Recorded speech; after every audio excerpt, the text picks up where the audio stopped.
In this tutorial, I'm going to teach you what a virtual summit is. For people who want to generate leads and convert them into sales, a virtual summit is one of the best ways to do so. A virtual summit is an engaging and collaborative online event that involves interviewing speakers by a host who is usually the person that sets up the summit. In simpler terms, it is an event where typically 5 to more than 30 speakers discuss various aspects of a topic. It is open to anyone, experienced business owners and newbies. A well-attended virtual summit can have hundreds of people in attendance. These attendees learn different things and gain new insights from the interactive sessions with the speakers. Most of these speakers are usually influencers who are regarded as thought leaders in their niches. Therefore, virtual summit hosts take advantage of the opportunity to garner more audience and increase their email subscription list. This way, you can attract thousands of prospective clients to your offerings. Up next, why you should host a virtual summit.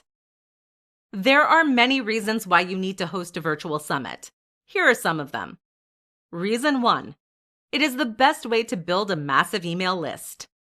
Often, people resort to traditional ways of building an email list, such as blogging, social media, paid ads, etc.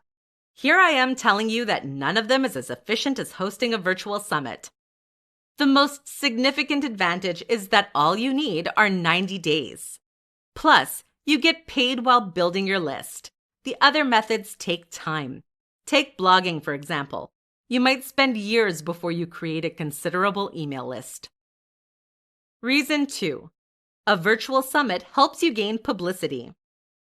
I usually hammer home the point that new businesses should try virtual summits. You need all the publicity you can get. Even if your content is the best in the world, no one will acknowledge that if you don't have the right audience. A few collaborations with influencers is all you need to put your business on the map. Reason 3. It helps you build relationships. I would always reiterate the fact that people make purchasing decisions mostly based on relationships. When you have an existing relationship with someone, it'll be easier to patronize the person. The relationship you're building with influencers will open different doors for you. When you develop a close rapport with them, they support you with the kind of publicity you need. That way, other people won't hesitate to connect with you. There are different benefits individuals or businesses host virtual summits. I'll highlight some of those benefits. Lead generation. A virtual summit is a beneficial medium for generating leads. Here's why. You'll gain lots of traffic, a preview of product offerings, as well as make more sales. When people realize that many of the speakers are authorities in their field and have diverse opinions on an exciting topic, they'll be moved to join the conversation. What's more, each speaker can help you market your event consciously or unconsciously. Product development. Virtual summits are mostly free, at least on the slated date for the event. After that, you can convert them into products. Every discussion that has taken place is valuable, and it is remotely impossible for your audience to remember everything your speakers might have discussed during the virtual summit. Also, other people might not have tuned in during the virtual summit, but have heard from others how insightful it was. They'll be interested in learning too. Therefore, you can offer your audience an all-access pass. For some amount of money, they'll have access to a recorded version of the virtual summit for life. Individuals and companies that have just been established often use a virtual summit to make more income. It is because they're quite affordable to set up and boast of enormous revenues if the promotion is top-notch. All you have to do is make the knowledge of your speaker available to the general public, and your speakers entice their fans and followers to your online event. It doesn't matter if you're a newbie or you are established. You'll never go wrong with a virtual summit as long as there's proper planning in place. There are different ways you can make money from hosting a virtual summit, and I'll talk about 5 of them. If you have read lots of info on virtual summits, you would have come across All Access Pass. It is usually the best way to make money with a virtual summit, but it isn't the only way. There are different ways you can make money from hosting virtual summits. Not that it's the only reason for hosting the summit. However, earning revenue from your event should be a goal, and the result can help you determine if your virtual summit was a success or a flop. Just sit back, relax, and enjoy listening to this. 1. You can make money from All Access Pass. You can't only host a virtual summit without making a recording of the entire proceedings. The All Access Pass is the most significant way you can make money from your virtual summit. Your event is usually free for a limited period. However, as a host, you need to encourage your guests to own lifetime access to the event by purchasing an All Access Pass. It is a membership benefit that contains a video recording of the game. This way, they don't miss out on any information from your interviews. If your summit goes well, people won't hesitate to purchase the All Access Pass because of the numerous information it boasts of. You can increase the price during the summit, and at the end, people will nudge to buy it because of its value. 2. Get sponsorships. Sponsorships are a core aspect of every virtual summit. Big brands are always looking for ways to publicize their products and services. They understand that virtual summits usually draw large crowds. Therefore, it is an opinion they are willing to explore. You can submit proposals to brands you wish to sponsor your virtual summit. You need to let them know the benefits they stand to enjoy by sponsoring your summit. Sponsors provide money and resources for your virtual summit. In turn, you do sales pitching to your audience by telling them the products and services your sponsor offers. Sponsorships are good, but you have to be careful not to sign sponsors that provide the same thing. Instead, look out for sponsors with complementary products and services. 3. You can launch a new product or service. Traditionally, people would instead create an online course than host a virtual summit. I'd rather do the opposite. I'm not saying you shouldn't create an online course. Create your course, but don't launch it until you host your virtual summit. After the end of your summit, your email list must have increased, and you have more people to reach out to. It is the perfect opportunity to leverage your list and launch your online course. You can even tailor your virtual summit theme towards online courses you want to start. This way, it'll be easier for people to sign up for your course based on their previous experience. It doesn't have to be an online course. It can relate to other products or services. The same technique works for all. 4. You can explore the option of affiliate commissions. When you launch your virtual summit, there are various equipment and resources you need to make use of. Your external webcam and microphone are made by different companies who won't hesitate to make more sales. You can reach out to them and tell them that you're hosting an online event that boasts of thousands of attendees. Tell them that you can act as an affiliate partner for them, and upon every sale you make for them, you earn a commission. The strategy can also apply to the software you're going to use. Some of your attendees might also need the use of these software and hardware. You can make additional revenue this way. 5. You can offer coaching services too. Attendees who see the value you're creating might want to know more about a service or a VIP package you offer. If some of them contact you to find out more about your summit theme, consider them potential clients. You need to provide the right support for each person so that they'll be motivated to opt for your paid service later on. In this presentation, I'll give you 7 reasons why you should launch a virtual summit before an online course. The craze for setting up online courses is baffling. Most times, it's usually done for people to make more revenue while imparting knowledge in others. However, I have questioned people who have online courses about the ease of setting it up. The usual response is that creating an online course isn't very easy, demanding, and expensive. With the information I've gotten from various experts, I compare and contrast a virtual summit and an online course. I have concluded that it is more accessible and more beneficial for people to launch virtual summits than creating online courses. Not to worry, I will tell you why I think my conclusion is legit. Reason 1. You grow and make money simultaneously with a virtual summit. What many people don't realize is that for you to make lots of revenue, you need an audience for your products or services. It's why many people often fail when they create online courses.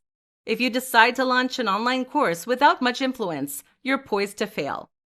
On the other hand, launching a virtual summit helps your email list grow while you rake in income with a premium offering. You don't have to wait for a long time before you start making money. Reason 2. Creating content is more comfortable in a virtual summit. For content creators setting up an online course, they record most of the contents themselves. There are a few occasions where they interview guests. Worse still, they need to have an in-depth knowledge of the contents they want to churn out. For a virtual summit, you don't need to go through all the stress of reading wide and gaining enough knowledge. A bulk of the learning process falls on the guest. You just have to ask questions while they provide answers. Reason 3. Online course is time-consuming. Imagine the time you'll spend reading articles, journals, books, or online resources just to ensure you sound authoritative on your online course. Similarly, you'll need time shooting professional videos. If there's a mistake somewhere, you'll have to start again.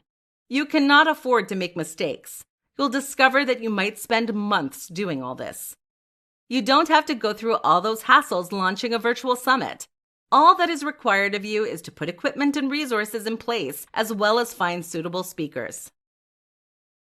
Reason 4.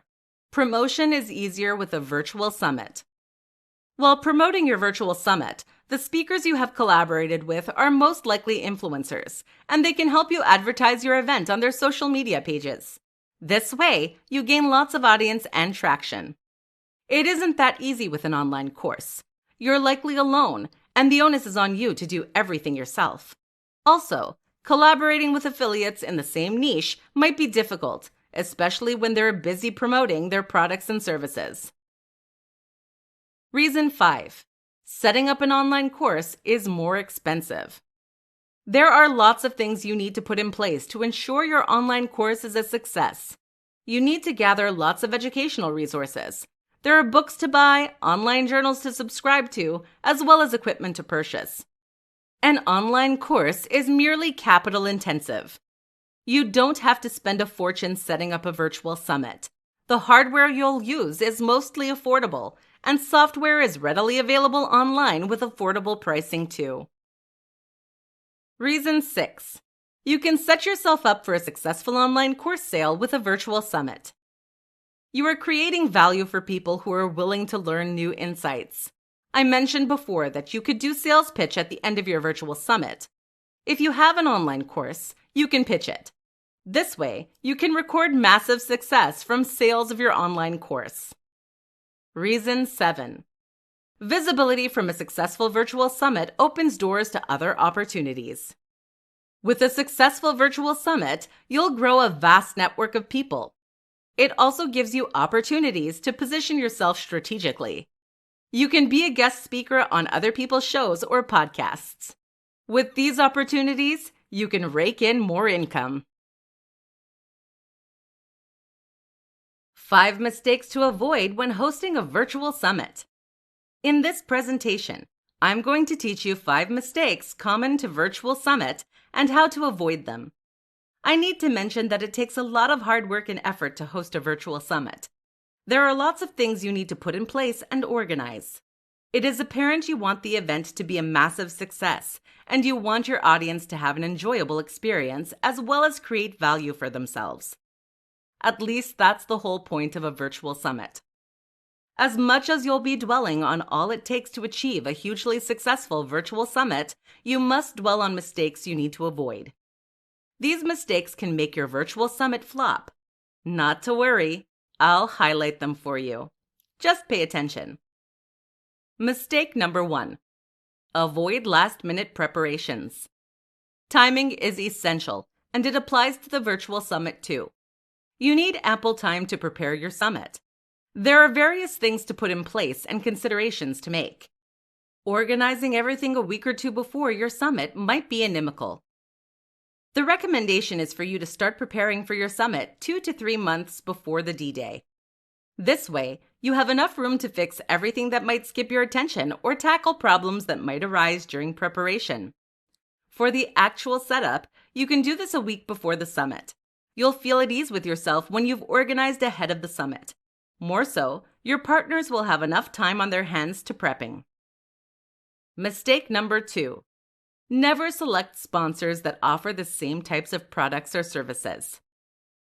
One of the best things that can happen to your virtual summit is finding numerous sponsors. You'll make enough revenue, and you won't run out of products and services to offer to your audience. On the other hand, it can be the worst thing too, especially when you select sponsors that offer similar products and services. It only means that your virtual summit will end up as a battlefield for competitors. You should avoid sponsors who are pitted against each other. Instead, you should select brands that complement each other. Think of your current sponsors and their offerings. Since you have a message you want to get across, select sponsors that resonate with such a message and do not antagonize each other. Mistake number 3. Not selecting the right platform. This is a common mistake that happens to many people hosting virtual summits. There are lots of online platforms that you can use to organize your virtual summits. However, not every platform is suitable for your platform. Worse still, it's difficult selecting the right one. To make the right selection, create a list of what you expect from a platform. The list contains every tool that would give you a seamless summit experience. Avoid opting for the cheapest platform or the one you see first. The perfect application for you will provide the essential support you need from the beginning of the summit to the end. Features like tracking tools will provide insights on what participants are up to. Mistake number 4. Avoid organizing lengthy sessions. Engaging conversations are nice. It's the best way to get an audience hooked. However, no matter how appealing a session is, you should not ignore the fact that the average human attention shortens every second. If you want to ensure that your participants enjoy and pay keen attention to sessions, you can limit your sessions to a maximum of 20 minutes each. On average, participants pay rapt attention to sessions between 10 and 20 minutes. The general worry is that 20 minutes might not be enough to convey enough information. You can include resources that participants can read later on. Mistake number 5. Avoid making unwelcome pitches. A virtual summit is one of the most effective ways to gain the attention of many. In situations like this, people often use it as an opportunity to pitch their products and services. If you do this, you might discourage many of the participants from continuing with your interactive sessions.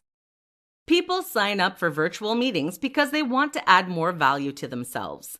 A sales pitch focuses more on you than your audience. It doesn't mean you shouldn't pitch at all. You can do it at the end of your sessions. As long as your sessions are engaging enough to make people stay till the end, they won't miss out on your pitch. So there you have it. Those are the 5 mistakes to avoid when hosting a virtual summit.